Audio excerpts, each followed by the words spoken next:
Good afternoon, and welcome to the session of the 2021 New England Federation of Humane Societies Conference. My name is Katie Tomlinson, and I'm with the New England Fed as well as the Animal Rescue League of Boston.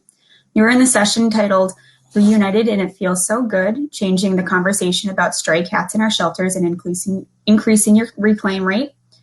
Before I introduce our speaker, I want to just cover a few housekeeping items. There are some interactive tools on the right side of your screen. There's a group chat field and a Q&A tab.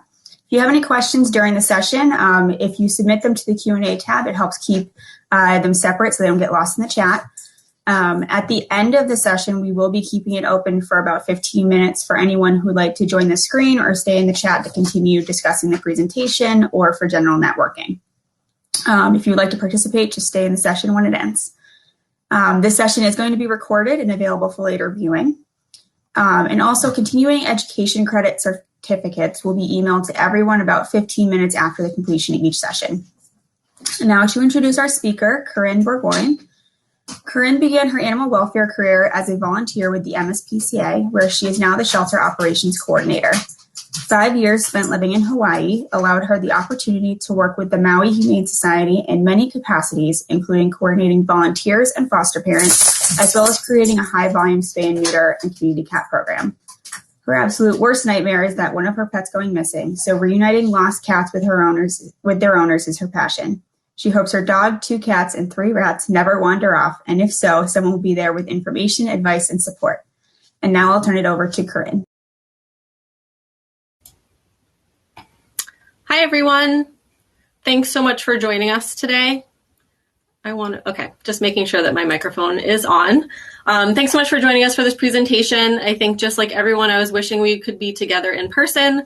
If so, I would have a nice little Peaches and Herb soundtrack as you entered the room, but we'll make do with what we've got here. So just a little bit about myself. Caitlin mentioned I started as a volunteer with the MSPCA, where I currently work at our Boston Adoption Center, and had a little detour out to Hawaii for 5 years, where I got the opportunity to work in a whole bunch of positions out at a really overcrowded municipal shelter that made a lot of changes and improvements while I was there, which was really exciting. I think I've always been worried about my pets getting lost or wanting to make sure that lost pets get back to their owners. And I can remember my very first day on the job at Maui Humane Society, I got to call someone and let them know that their lost pet was with us. And I think it was a really sort of a lightning moment for me to want to continue this work throughout the rest of my career. So today we're going to talk about 10 simple steps that we're taking at the MSPCA Boston Adoption Center to improve our reclaim rate for cats. Throughout, we're going to look at some examples because I think it's good to have some real world examples, and also good to look at cute cats and hear nice, heartwarming stories. And then we'll have some time at the end for questions and answers. And I'd love to hear all your questions. And I'd also really encourage you to connect if we want to chat outside of this forum or have more conversations in the future about how collectively we can improve these programs for our shelters in our region. So I want to, at the beginning of this talk, just sort of identify some terms and how we historically have defined these terms in our field. And so the first one I want to talk about is stray cat. So historically, how have we thought about a stray cat? We might consider this a cat without a home, an unwanted or an unloved cat, a street cat, or a homeless cat. The word abandoned, I think it's bandied around quite a bit in our work. And so I think abandoned comes sort of with that knee-jerk feeling of like people are the worst. The story that the people across the street moved and left the cat behind when they moved, or cats being, dropped or kind of interchangeable with abandoned would be the word dumped at feral colonies. And responsible owners. So I think in the context of this information, I think, historically we've always felt like it's the owner's responsibility to do all that they can to get their cats back, and that they have the impetus is on them to put in all the effort and to be doing everything that they can to get their lost cat back. And then reclaim, we've tried to use a little bit less sterile of a term lately. So we're finding that the term return to home is a little bit nicer and exemplifies what we're doing a little bit more, but either reclaim or return to home has very often historically been an unlikely outcome for stray cats in our shelters. And so I think when we have looked at these terms and defined them as such, historically, these definitions have led to the following result. So a 2017 study by the University of Queensland and the Missing Animal Response Organization of shelters in the United States and Australia showed that the rate of stray cats in shelters who got back to their owners was 3%. And just as a quick aside, we're specifically talking about cats here today for a couple of reasons. One is that the MSPCA, while certainly a safe place and a safe haven for a stray dog to stay temporarily, is not a stray hold facility for dogs. So if someone brings us a dog, we are pretty quickly transferring the dog to the care of the animal control where that dog was found. So that's one reason. And then historically, dogs just have a much higher reclaim rate. So we're really focused on cats here today. So if nationally the reclaim rate is 3%, and maybe we didn't know that number, for sure, but we knew anecdotally that most of our stray cats in our shelters were not getting reclaimed, this might turn into a self-fulfilling prophecy. So we all know in our jobs, in our shelters, in our work, overall, we're overwhelmed, we're understaffed. And conscious or not, we're making 1,000 micro decisions every single day about where to put our time and energy and limited resources, where we're going to get the most return on them. And so historically, we know that stray cats are unlikely to get reclaimed. This is not an area that has gained a lot of our attention or that we felt like we have the resources to put a lot of effort into. And so here today, I'm going to encourage us to try to rewrite this stray cat narrative, looking at what we've thought in the past, what we've defined this as in the past, and trying to change our outlook on this. So, we all know that in animal welfare, we like a good story. A story gets us adopters, a story gets us donors, and sort of a sad story with a happy current situation or a current outcome does make us all feel really good. So we might use those terms, dumped or abandoned, to really hammer home a situation that a cat might have come to us in. And it makes us feel good about, what heroes we are now that the cat is in our care, and it's out of that terrible, quote unquote, situation that it was in, especially maybe if the cat is thin or a little unkempt or has fleas or things like that. But this is a place that I'm going to encourage you to do something kind of scary, that was scary for us, but we've worked on it, is acknowledge that we don't know everything, and acknowledge that we actually don't know the story of this cat and what might change if we flip the script on how we approach the stray cats that come into our shelters. All we know is that the cat is here and that we are the professional and the experts in our communities. And we really have a job to make a reasonable attempt to find out if this cat has a home. And I would say more than that we should presume that this cat has a loving home who really wants them back, and vice versa. So let's redefine these terms. Let's look at what changes we can make internally inside ourselves and inside our organizations to try to change the conversation about this. So I'm going to say that a stray cat is just a cat whose story is unknown to us. We know what the cat looks like. We might know its spay-neuter status. We maybe have some microchip information, hopefully where it was found, maybe a little bit of information from the finder. But ultimately, we almost never know what the backstory is. This abandoned word, I'm going to really encourage all of us to try to not use it unless we know it is true.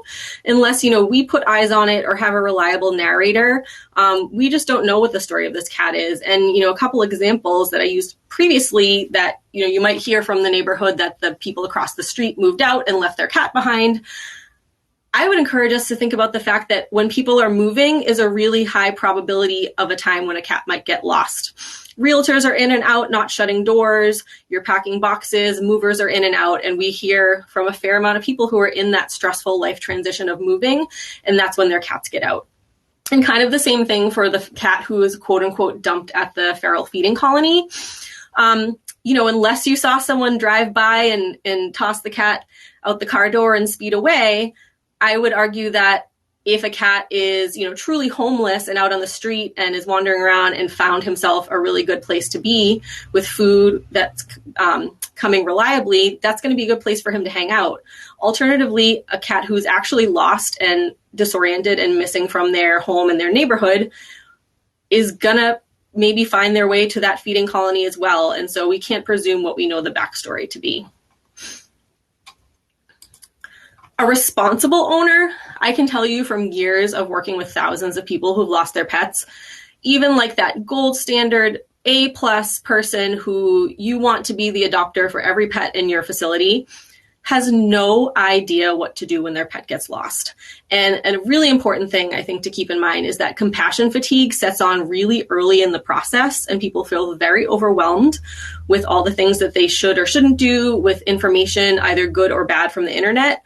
And sometimes they just really shut down and end up, kind of thinking the worst, and that's less stressful to them than being able to, keep up hope for finding their lost pet.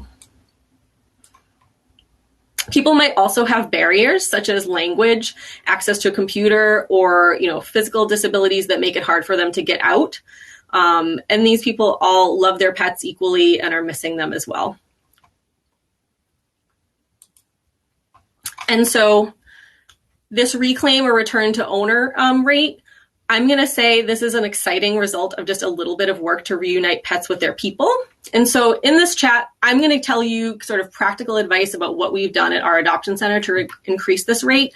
But I think hopefully the biggest takeaway from this is going to be how you can change the mindset of your organization to move forward with the presumption that every cat has an owner looking for them until proven otherwise. And so all this other stuff is logistics, and you can take from this what may or may not work for you or your organization. You might have better ideas about what might be more successful, but it really starts here with a positive outlook. So when we decided a few years ago I think I kind of knew a few years ago that we were probably having better outcomes at this than folks in other areas, but it was hard to know without data.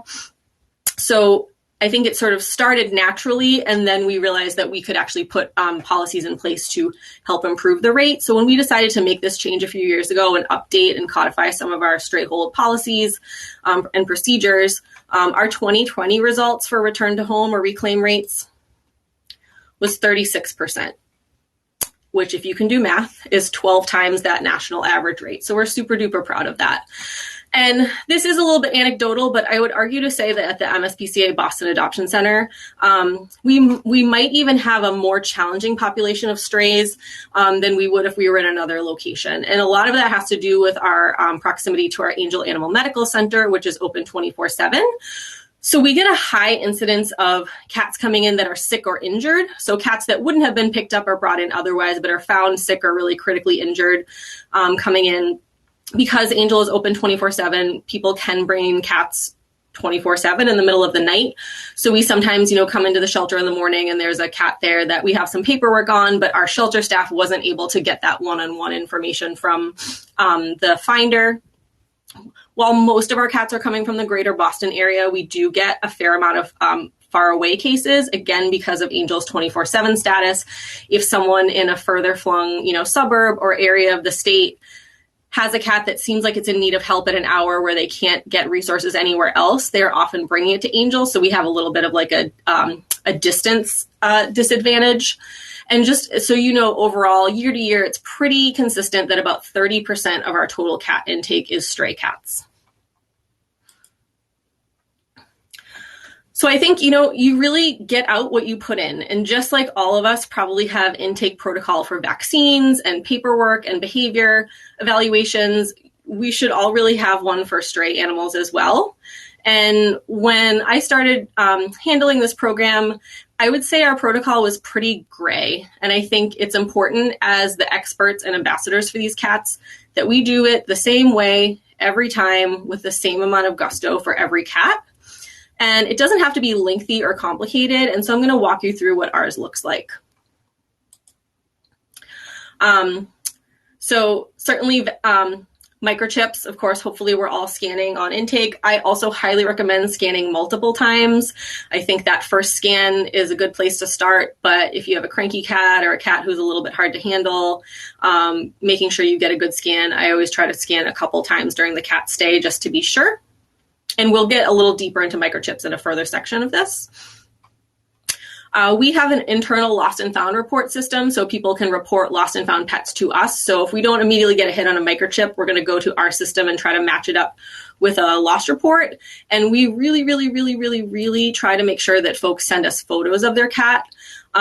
This really gives us an edge on trying to decipher descriptions. As you probably know, folks are actually really not great at describing their pets, so a photo just helps solidify that description.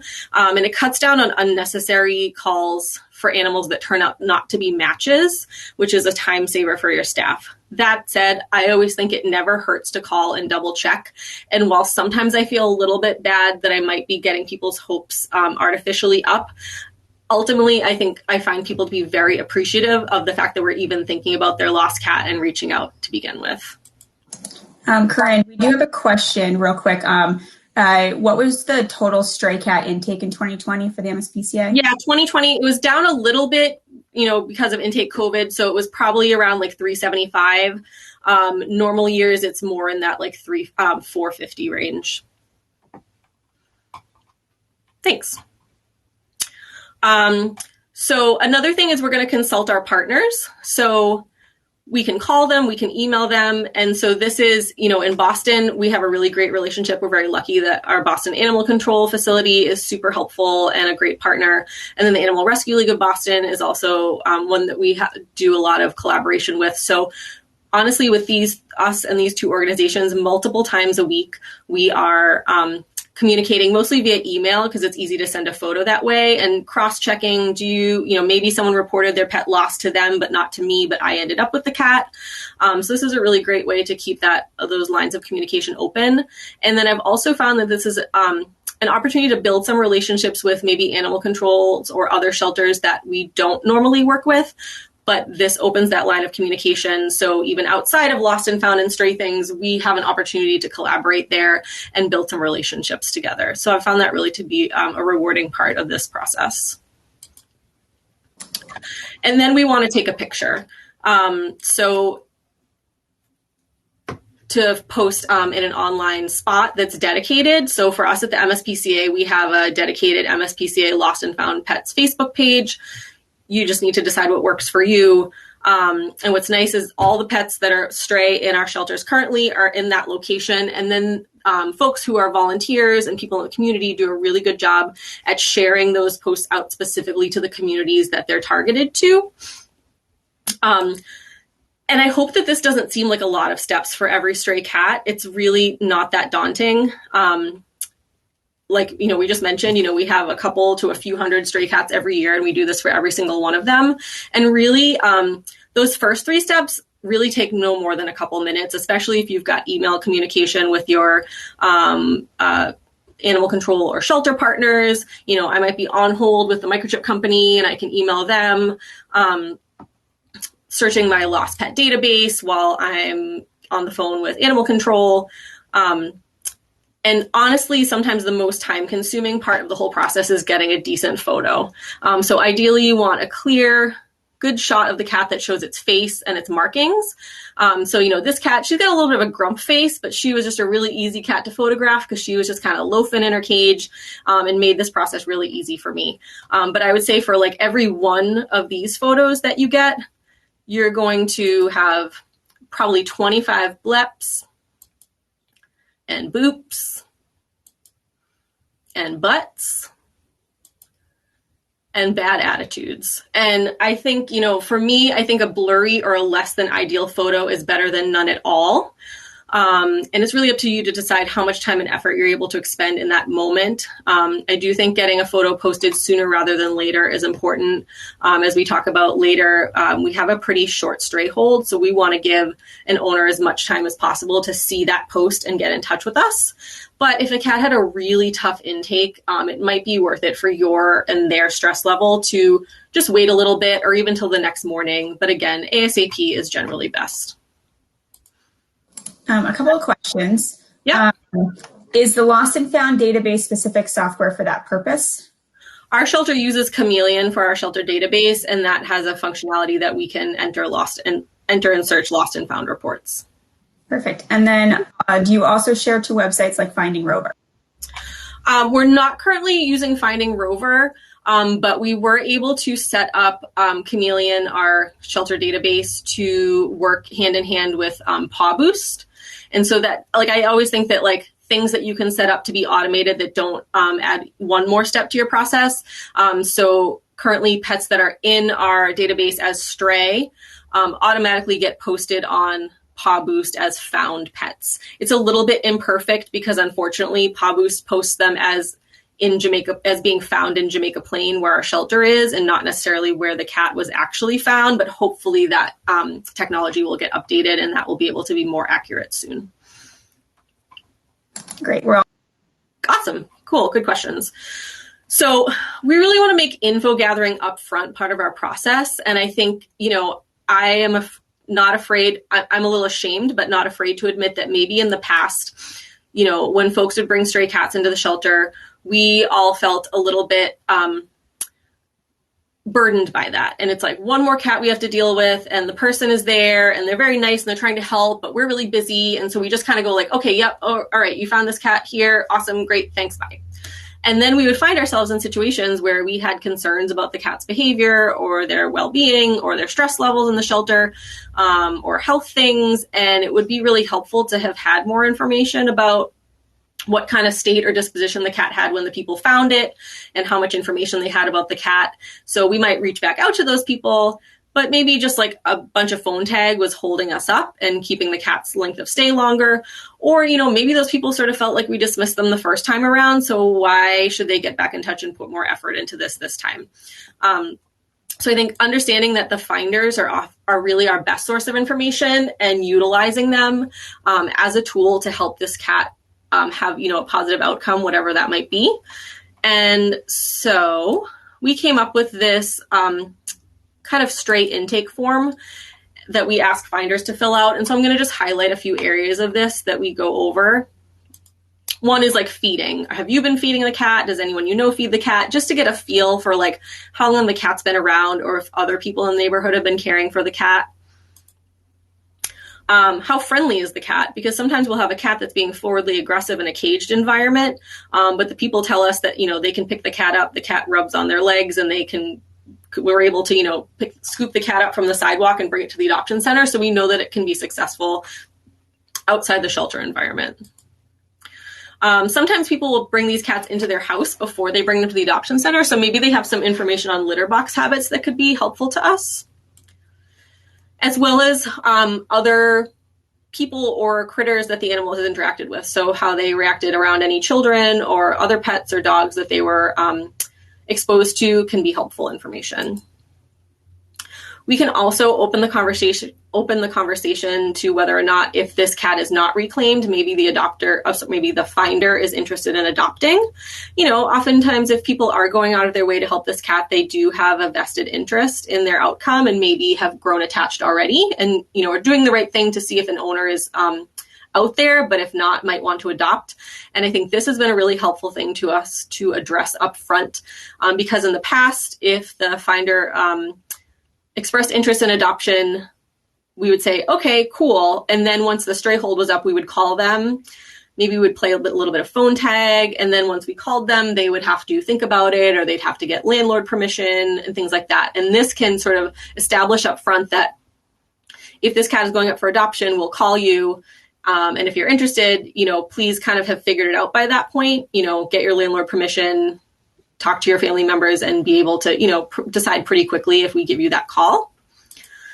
And then this also gives us the opportunity to open up a conversation about TNR. So we can have a discussion about, if the kind of behaviors or things that we might see that would cause us to consider that this cat might not be successful in a traditional in-home adoption. And we can talk to people about what TNR is, why it's a good thing, why it's a positive thing, and get some feedback from them about, the safety of the neighborhood that the cat came from and whether or not they might be able or willing, or other people in their community might be able or willing to provide food and shelter to the cat. So having this stuff all up front has really eliminated a lot of back and forth and holding the cat back from whatever their outcome might be.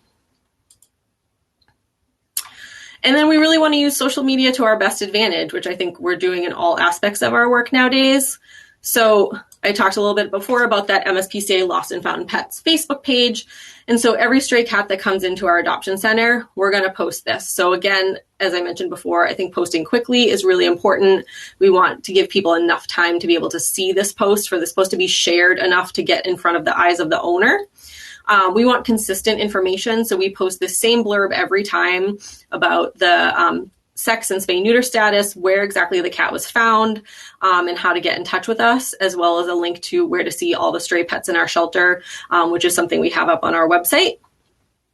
And, I think one thing in the past that we did is we felt like we had to withhold information so that if someone came forward, they could prove to us that it was their cat, so we wouldn't put the sex or the spay-neuter status, or we wouldn't put exactly where it was found. And what I can tell you, again, from posting thousands of stray cats and doing hundreds of reclaims, is that, one, I have never once had someone come forward that I thought was shady and was just like trying to get a cat by lying that this was their cat. And that when we didn't post identifying information, we actually wasted our own time with people who were calling or emailing, and it wasn't their cat. And if we had given this information up front, they could have self-selected out. So if they have a neutered male cat and we post this cat and it's a female, maybe it might look like their cat, but they know that it's not theirs. So we actually spent more time up front. So I'd encourage you to sort of dismiss those old school ideas of that we have to withhold information so that people can prove it to us. And people all have photos of their cats anyway, so that's not really a problem. And then what's really nice about posting the street specifically is, again, the folks who run and volunteer to manage these local lost and found pet Facebook pages.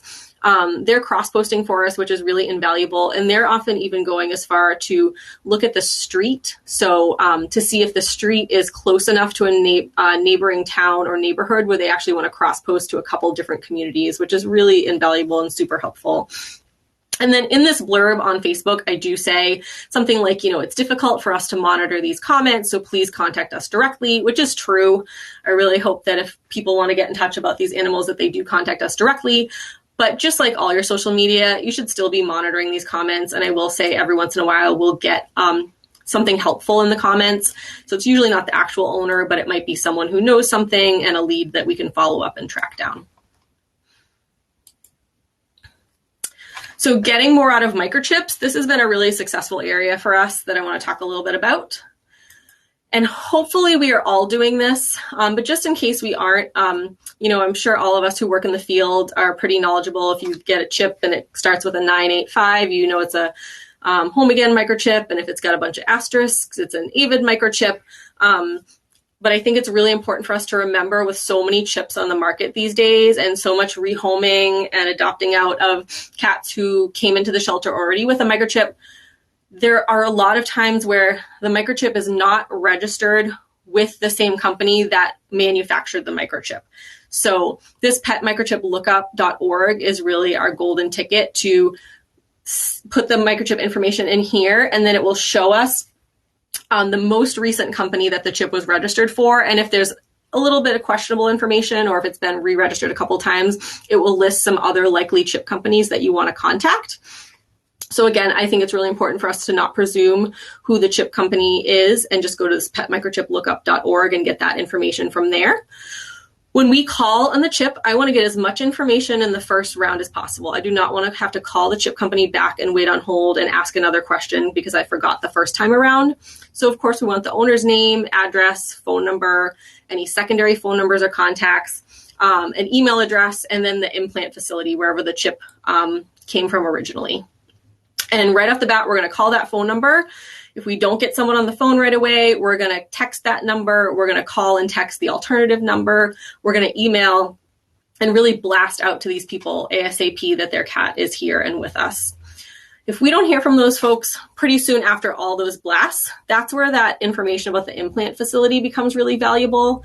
And so we can reach out to the other shelter or the animal control or the vet hospital with that chip information to see, sometimes the chip information has never been updated, but that client has had a more recent interaction with that organization and they actually have updated information. So that's a really good workaround to have sort of a backup for potential information. And then Google is your friend. So once we've exhausted those other options and still haven't found someone, I really like to look people up on the internet. So, the one weak point of this is, say, if the person on the chip is named John Sullivan, that's going to be really hard for you to make that connection. But it doesn't hurt to try. And so I've had situations where I've Googled people and found, their work website with their work email address, Googled people and found, a physical address or a phone number in the white pages, or Facebook has been really successful for us. So you can find people on Facebook and make that connection. Oh, I'm sorry. We didn't click through these because I was so excited. So just a few microchip stats that I think are kind of interesting is in 2019, 53% or about half of the stray cats who came into our shelter had a microchip. So I think that's a good start, but I'd love to see it get better. Of those who had a microchip, 70% were registered with up-to-date contact information. So that does mean that about a third of the cats who came in with a microchip, the chip either wasn't registered at all or had out-of-date information. Excuse me. And if working microchips were our only method of reunification, our reclaim rate drops to 12%, which again is still good, but we can do a lot better. And so this is an example of one of our kind of microchip detective success stories. So this is Kitty and Jim. Kitty came into the adoption center. She had a microchip. Yay! The microchip was a dead end. Boo!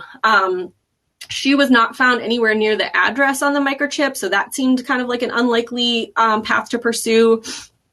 There was no updated information with any of our partners or implant facility.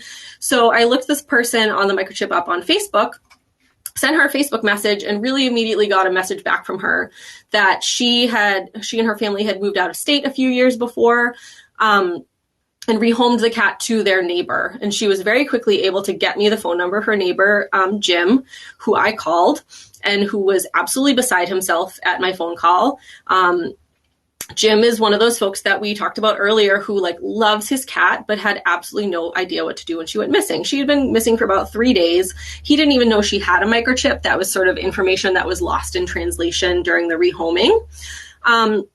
And Jim has a disability that makes it hard for him to get out of the house. He's not super internet savvy. So he was just kind of home, stressed out, didn't know what to do. So when we called him, he was absolutely over the moon. He would have had a hard time getting to the adoption center to pick her up. So we were able to send one of our community outreach staff out to drop the cat off because that's just the right thing to do. And then I just always like this story even a little bit more because it's kind of a win-win.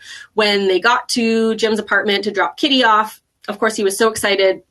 And then Jim's roommate kind of popped out, and Jim's roommate has a cat who was an intact male, and they were very easily able to get him signed up for our low-cost spay-neuter program. So it's like Kitty got home, and we were able to get a cat in the community who needed additional help and resources as well. So I love this story. We have a couple of questions if you want to answer them. The first one is, would you be able to share the stray cat intake form? Yep, I'm happy to share anything. So let's make sure we connect before the end of this. Yeah. Perfect. And then do you have a subtype category in Chameleon to track stray cats that come in through Angel? And do they have a different reclaim rate? So we do have a subtype category. So we are able to see how they come in. I have never looked at that reclaim rate, but that would be really interesting. I really like breaking this stuff down. So maybe I'll look at that. Perfect. And then how are strays brought in by the public? How often are strays brought in by the public TNR'd? I would say for us, it's a pretty low probability on our outcomes. And I would suspect that that's probably because if a cat has behavior or lack of sociability that requires it to be TNR'd, they're probably a lot harder to get to the adoption center. So that this is just my suspicion that, that means someone who's probably having to like trap the cat, which is, a little bit more of a labor intensive than like a nice cat that they're kind of just making sure has home and access to resources. So I don't have exact data on that, but it's a pretty small percentage, especially because we have like barn cat and working cat programs. So it's really all but like the most truly feral cats that turns out to be the outcome for. Great. And the last question we've got so far is, how often are intact cats found to be microchipped? Well, I was on a call a couple months ago or a few weeks ago with like Chelsea Hub Cats and some of the folks, I think it was the Mass Cat Coalition. And I honestly said, something came up about microchips or stray cats or whatever. And I had said, you could push me over with a feather if I ever found a microchip on an intact cat. And then Chelsea Hub Cat said that they are doing microchips like outside of spay neuter. So I made sure to like kind of check my attitude on that.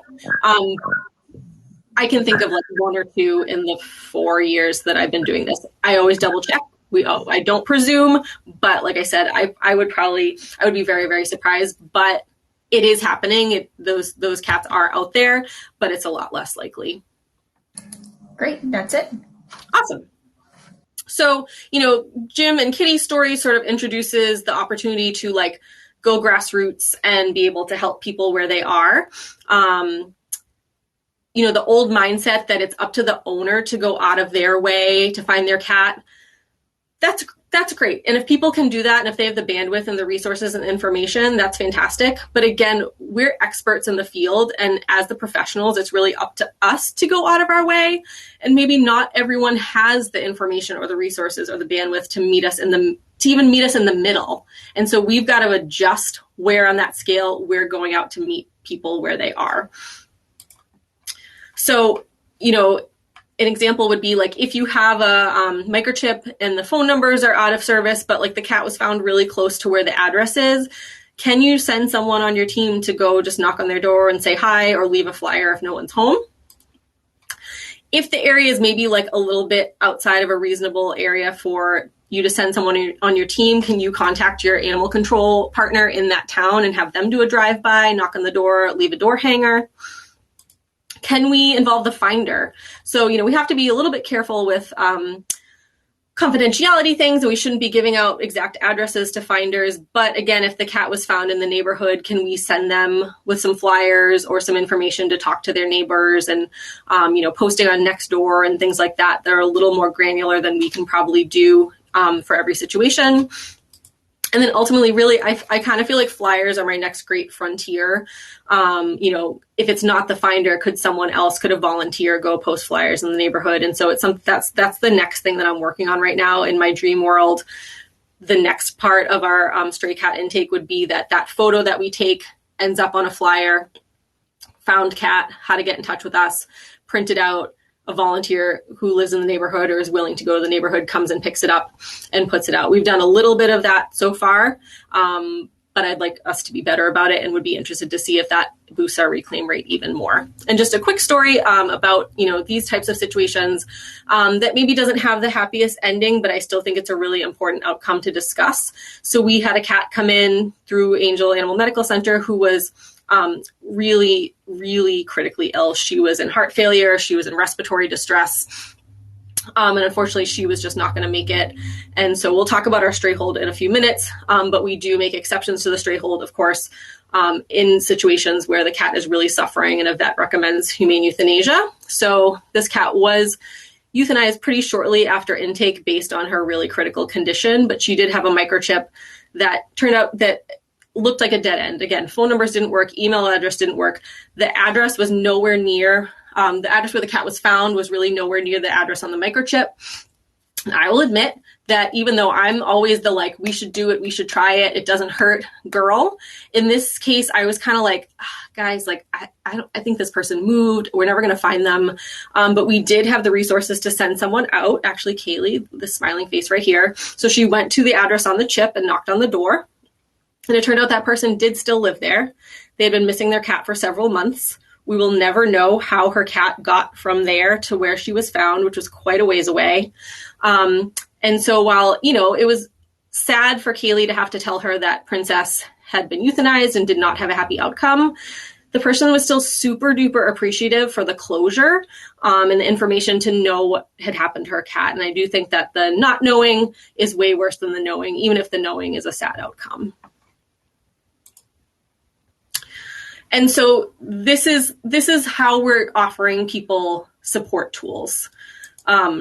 So if you go to our website, which is mspca.org/lost, we have a really robust lost and found information page with things that they should do, places they should contact, direct contact information for like our local animal control and animal rescue league, who they should also reach out to.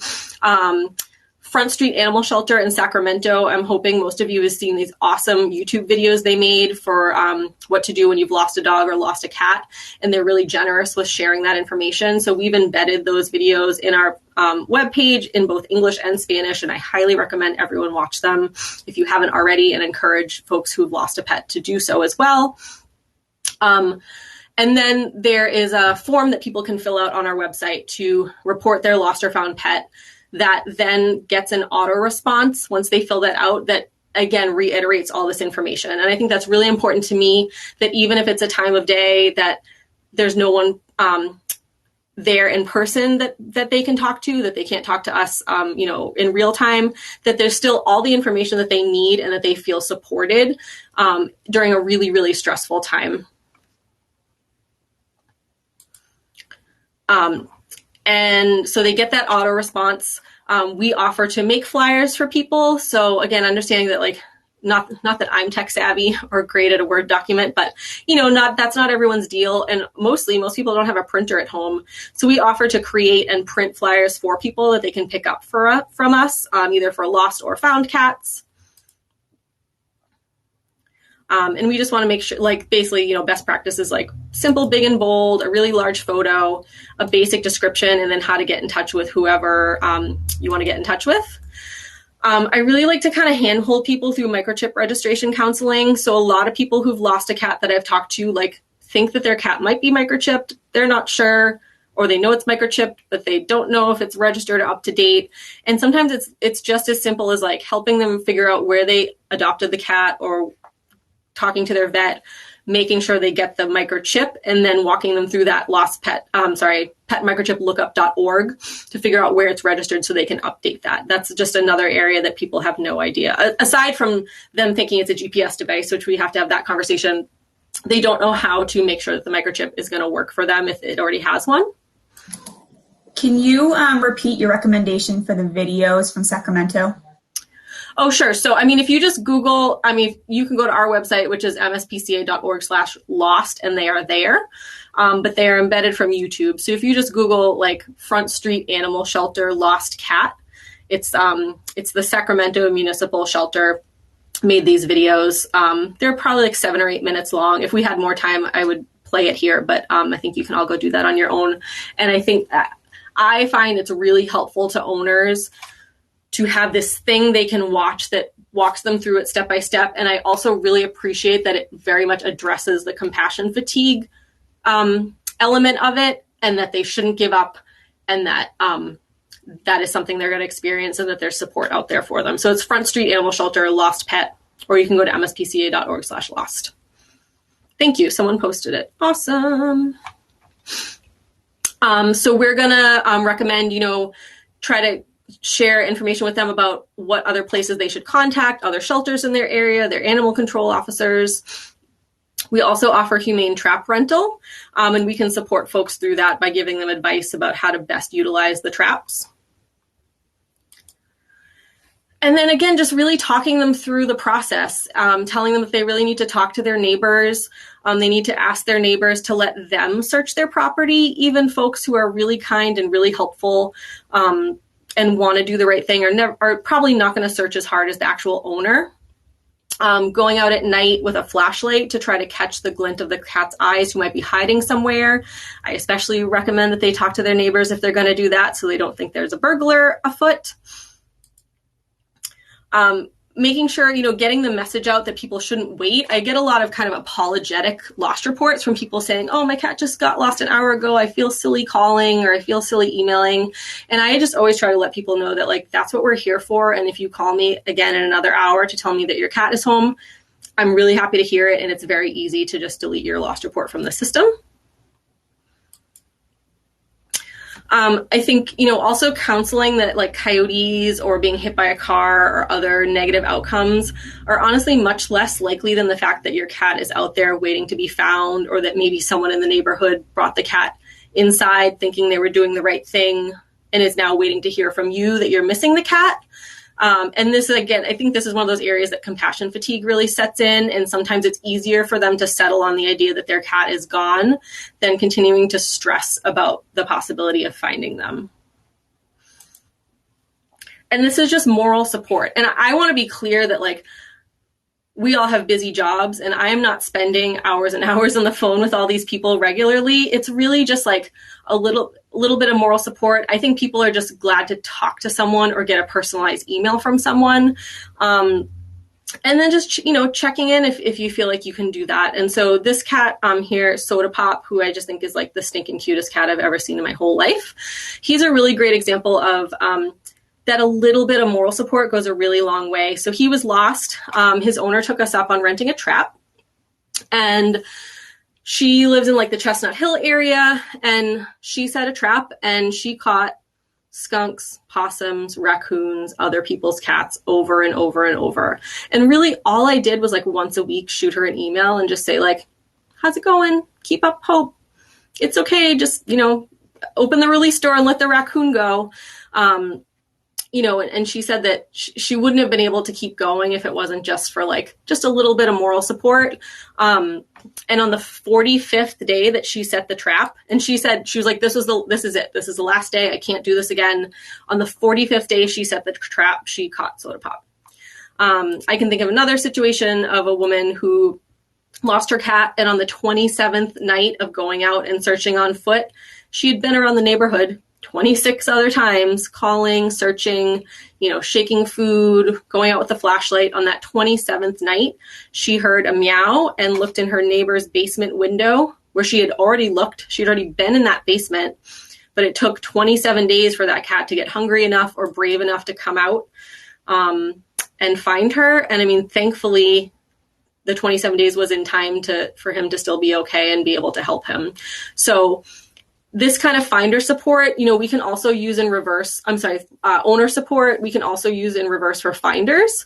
So we're kind of doing the same things in reverse. We're checking lost reports for found cats. We're giving them information of other shelters or animal controls to contact about the found cat. We can make flyers for them. They can bring the cat in to be scanned for a microchip. And if we have a matching lost report, we can facilitate communication directly. So let's use some data to set our stray hold policies. So I will say in the past, our stray hold policy was very loose and had a lot of gray area and room for interpretation. And this could lead to some, like, profiling, hopefully not on purpose, but some profiling of cats and owners without acknowledging that people from all different towns and neighborhoods love their animals and should have the same right to an opportunity to reclaim them, regardless of where they're from or their spay-neuter status. It also didn't really give us a good leg to stand on in the event that a cat had, some other outcome had happened. Maybe the cat had already been adopted out, or the cat was really sick and was euthanized before an owner came forward. And we'll talk a little bit about that in a minute.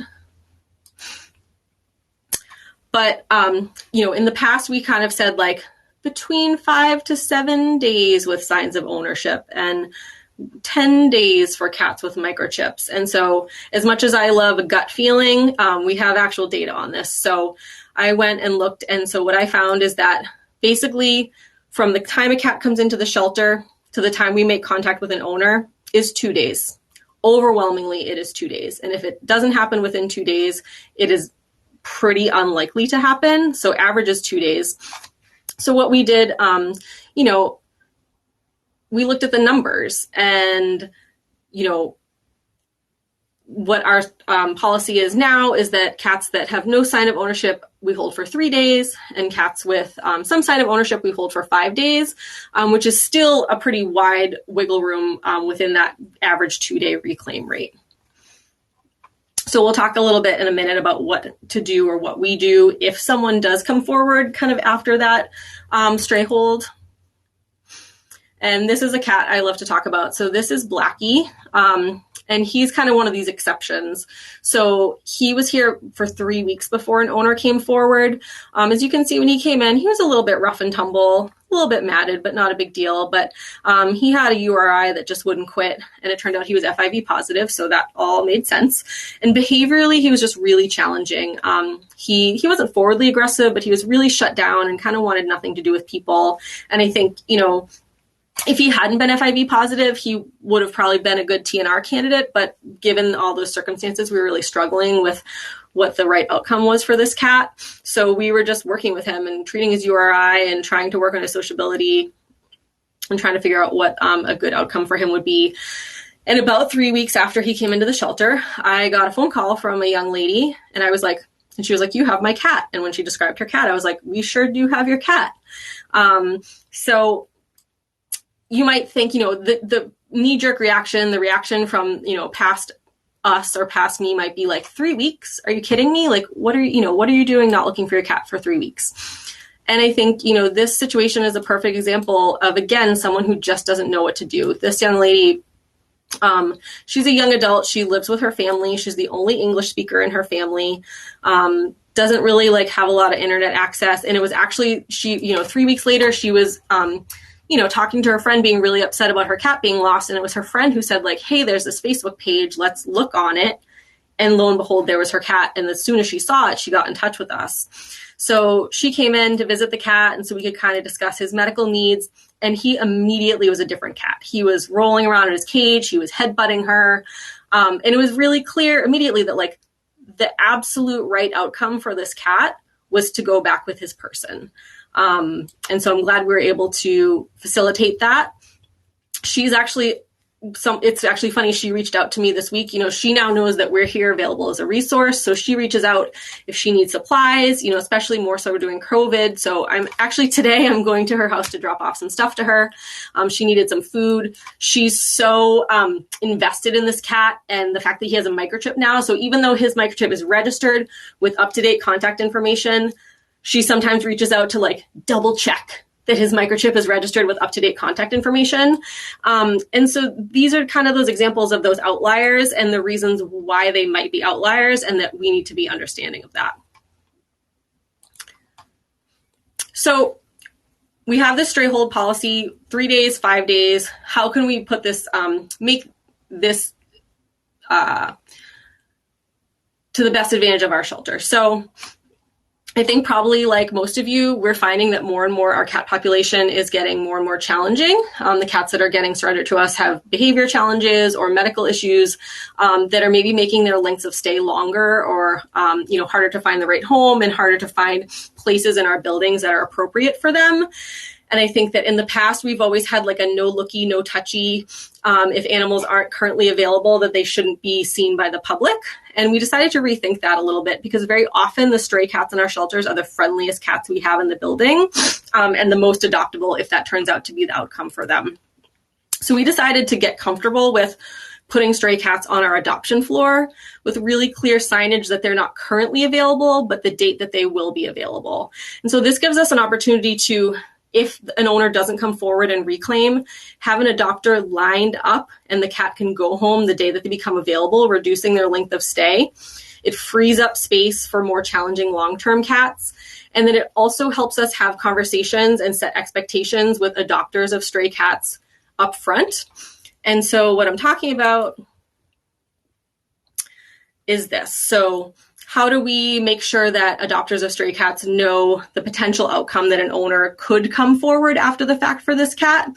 So that cat Cleopatra, if someone came up and said, "I'm interested in Cleopatra," we would look up in a system, we would see that Cleopatra came in as a stray. And so we would say, she's not currently available, but if you like her and you're interested, once her stray hold is up, we can give you a call. And, if you sound like a good match, that we'll give you a call and we can do the adoption.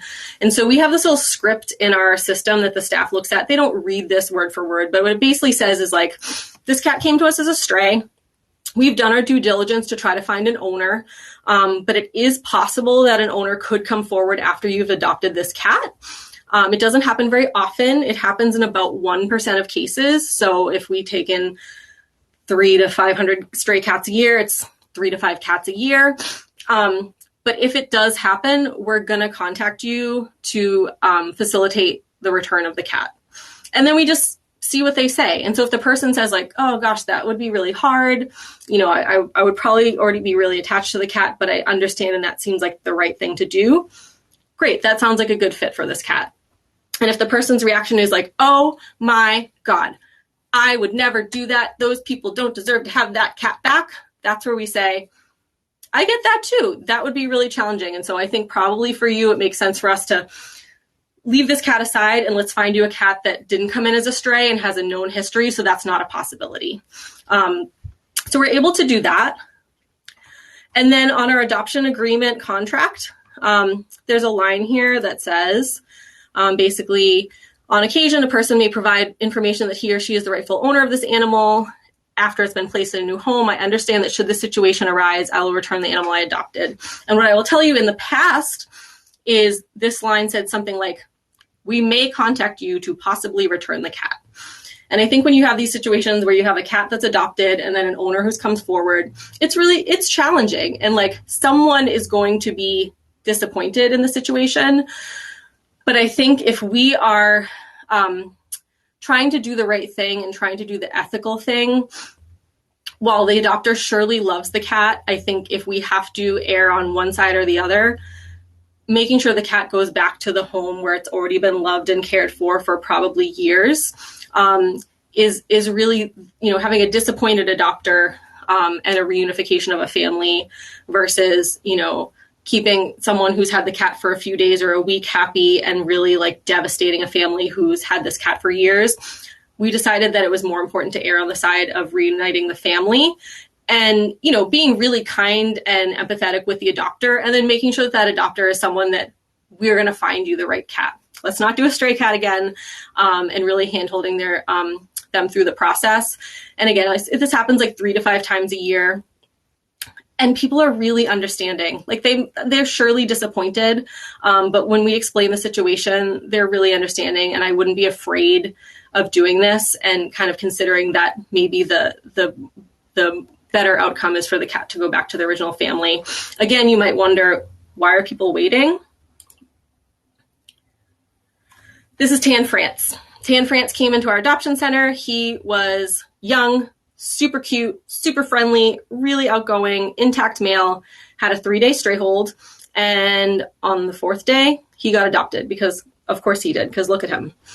So he got adopted. And about 2 weeks later, I got a call from a woman who, again, when these things happen, I'm on the phone and in my mind, I'm going, oh, that's Tan France. So this woman was hospitalized and just, this is very often what we're seeing when we see these kind of outlier examples, when someone waits a couple weeks to come forward. It's usually a situation that's beyond their control. So this woman was hospitalized. I don't know if her family was trying to keep her stress levels down or what, but basically, she'd be like, how's the cat? They're like, he's doing great. She's like, how's the cat? He's doing great. And then the day she was discharged from the hospital and came home, she's like, where's the cat? And they were like, ooh, he's actually been lost for like 2 weeks. So she immediately started walking around the neighborhood, looking for him, talking to neighbors, and found that one of her neighbors had brought him to us. And so she was able to call us right away. We called the adopter. They were very understanding. And that's just the right thing to do for this cat. That was no fault of this woman's, and we were able to reunite them. So we're just setting that expectation up front. We have a quick question. Someone loves this idea, but the question is, legally, doesn't the new adopter own the cat? Yeah. So, ultimately, we can't force them. What would happen is if the original owner wanted to pursue a civil case, we would then have to comply with any, if it went to the court, we would comply with that.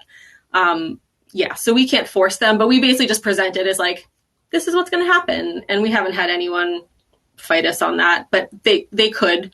So, and it's really kind of up to the the original owner. If the original owner then really wants to pursue and get a lawyer and take it to court, they could do that. And then it would be between them and the adopter, but we would have to, again, facilitate any information that was requested by the court.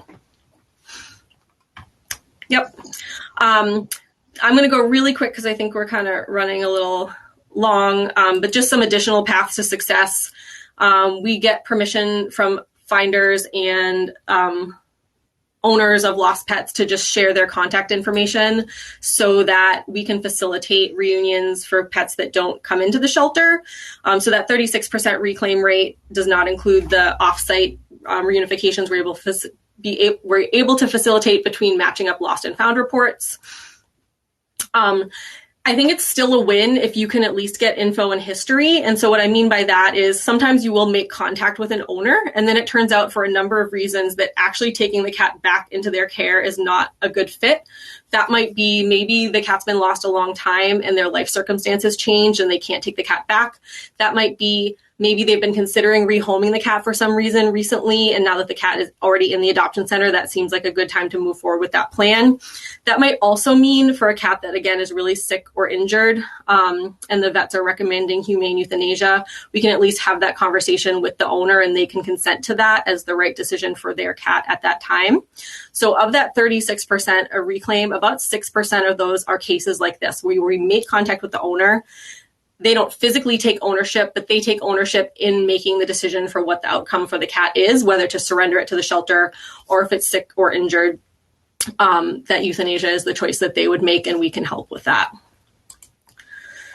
And then, checking your local lost and found Facebook groups as well. I'd love to get more volunteers involved in doing this proactively for us. Our posts get shared, but we don't always have the time to go looking ourselves.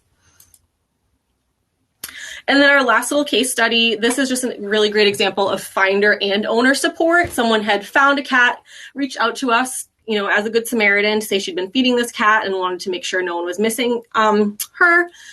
And because, we're helping these people, we're building relationships, we're having conversations. Once I got a photo and some information, I was able to identify that this was Mittens, who belonged to Desaya. Mittens had been missing for several months. And we were able to call Desaya and let her know that this person had found her cat. Desaya had a low-cost spay-neuter appointment for Mittens the day that she went missing. So we were able to get the finder to bring the cat in for her spay-neuter appointment. And then Desaya came and picked her up that afternoon. Actually, Desaya came in the morning just to see her before she picked her up that afternoon. But her boys didn't know that Mittens had been found. So she told them that the other cat, Dottie, had a vet appointment. So after school, they had to go pick up Dottie from the vet. And to their surprise, when they walked in the exam room and opened the carrier, it was Mittens, and there was jumping up and down and crying, and it was just the cutest, sweetest thing ever. And honestly, this is the thing I live for.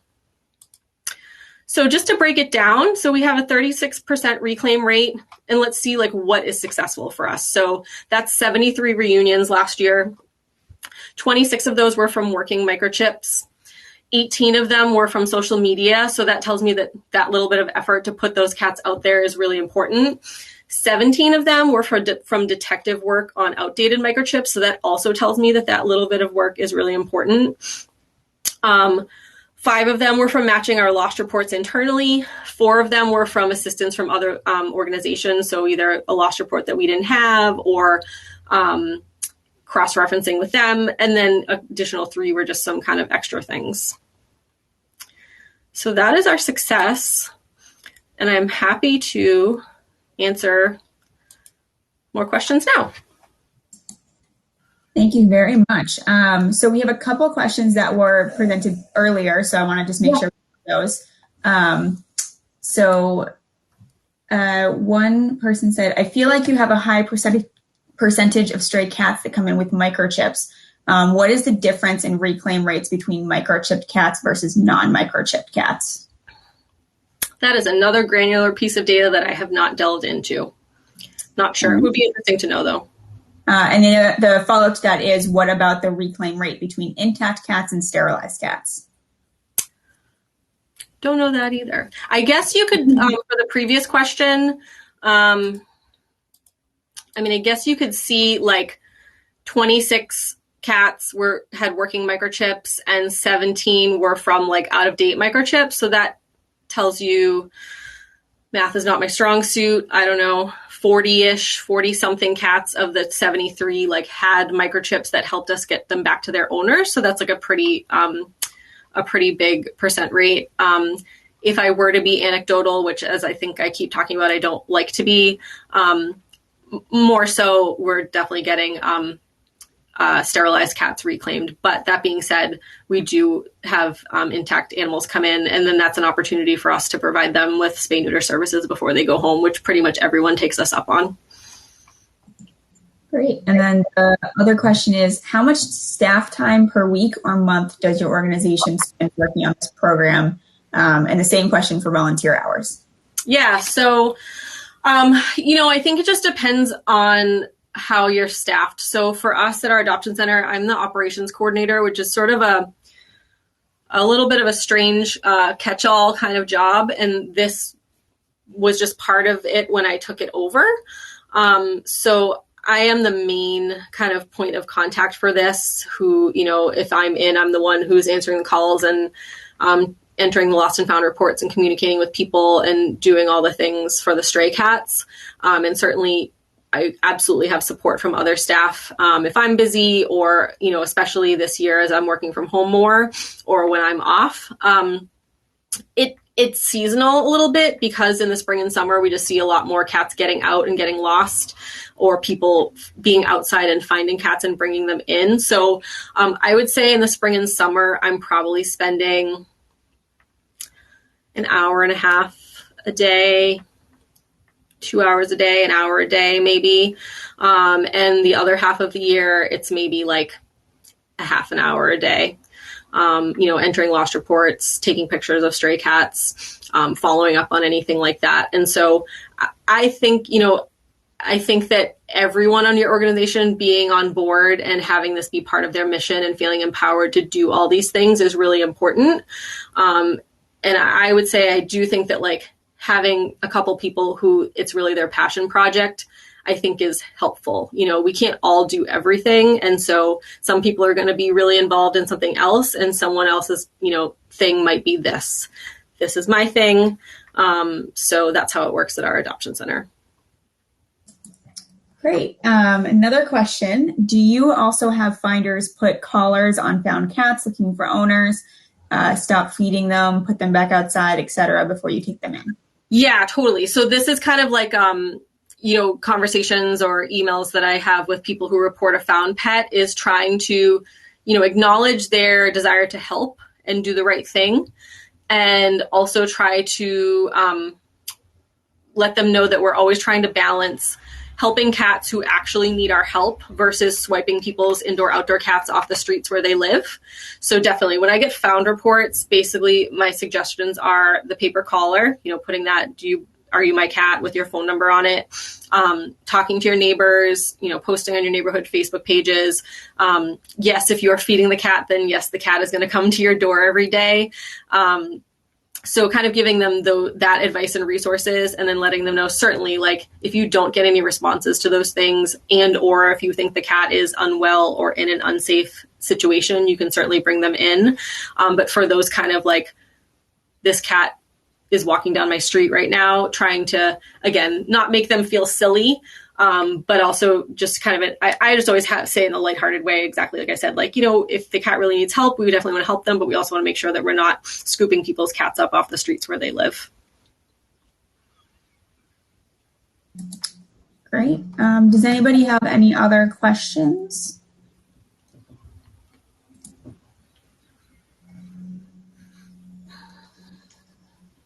So I'm not seeing any now. But thank you, Corinne, very much for your presentation, and thank you all for attending. I am going to post a link to a post-session survey in the chat, so if you could fill that out, that would be great. And we're going to keep the session open for about 15 minutes up until the next session. So that way anybody who wants to stay and have, more conversation about this topic or just, chatting in general with networking, just feel free to stay in the session.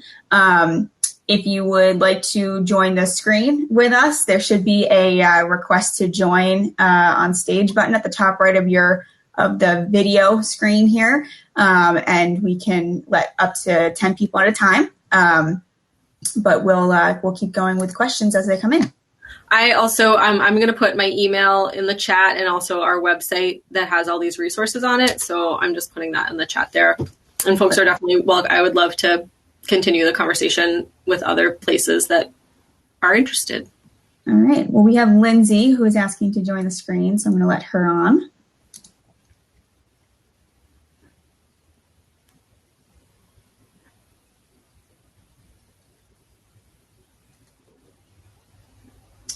Should be joining in a minute.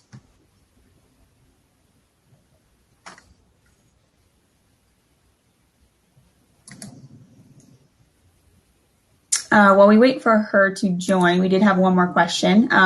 When you return cats to owners, do you happen to track if the cat is indoor, outdoor, or indoor only and escaped? We don't track that. It's interesting on our, if people fill out our lost report, it does ask if they are indoor, indoor, outdoor, indoor only. So we do have the ability to look at lost reports from that perspective. I've always sort of thought that might be an interesting thing to look at. But that's not an area that I've delved into. I will say that, I think that people who have indoor, outdoor cats are waiting longer to report because it's a less clear kind of timeline of when the cat was last seen. So that can kind of maybe affect, how quickly they're getting that information to us and our ability to reunite them if they're in the shelter.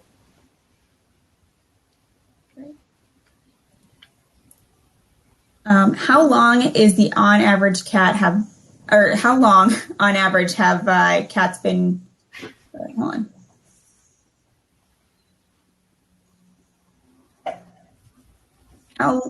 How long have they been missing on average for the cats that have been reunited? Gotcha. You guys are asking a lot of questions that I don't have the answers to. So I wish I had all the answers for you. And I think they're really good questions that maybe on my next go around when I'm looking at even more data. I would say anecdotally that, more often than not, it's pretty quickly. But, certainly with microchips, especially, we do have those outliers of cats that have been missing for a long time, and the owners are kind of surprised to hear from us. And Lindsay, I apologize. We're having trouble letting you in onto the screen, but if you have any questions you want to share, please feel free to share them in the chat.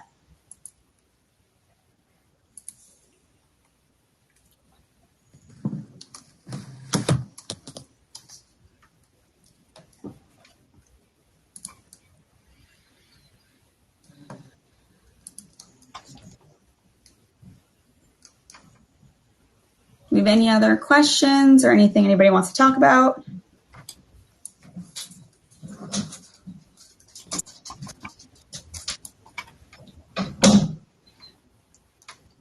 All right. Oh, here we go. If an owner reclaims a cat with an outdated microchip, do you help them update the registration before they leave? Yes, absolutely. So we're pretty lucky at the MSPCA. We use Chameleon, which gives us the ability to update the microchip in the national database through our system.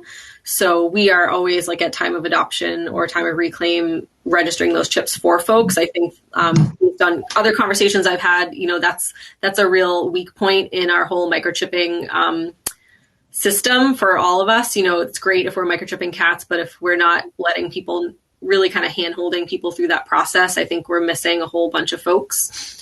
So yes, so if the cat comes in with a microchip, but it's out of date, but we've been able to identify the owner, absolutely, we do update that for them and make sure that that's good to go before they go home. Great. And is there any part of the process that you think would not be appropriate for using volunteer help? I don't really think so. So, I had a lot of grand plans this year for onboarding like a team of volunteers to do this. And obviously COVID has made that a little more difficult. But I think I discussed the flyer thing, and we're starting to do that a little bit. And, with our volunteer Facebook page, what I can do is like post and say, hey, does someone live in this area? Are you willing to go over? Let me know. We'll make the flyers and you can pick them up, or they can certainly print them on their own if they want. And then another thing that, I don't find that I necessarily have the bandwidth to do, but would love to be able to do, is to just like follow up on lost reports, to clean up those lists so that if people have found their cats, they're not showing up on the list anymore. So I did kind of put together a program, and once we are getting more volunteers back in the building, would love to see some folks be able to call on those older lost reports and check. So, and it's twofold. If the cat has been found, we can clear that from our system and clean up our lost reports. But also I think if we call people and their cat is still missing, again, while it may be be a little bit painful reminder, again, when I have done this, people are really, really appreciative that you're still thinking of them, and still have their cat in your list, and then they can sort of refresh that report. So, I can't, I think depending on how you use your volunteers, we do use our volunteers to look at data in our system, call people back, answer voicemails, things like that. So certainly if it was like an especially sensitive situation for some reason, maybe one of those, a cat that got adopted and now has an owner come forward, that would not be something I would involve a volunteer in. But I can't really think of any part of this process that I wouldn't involve the right volunteers in. Great, thank you. Does anybody have any other questions?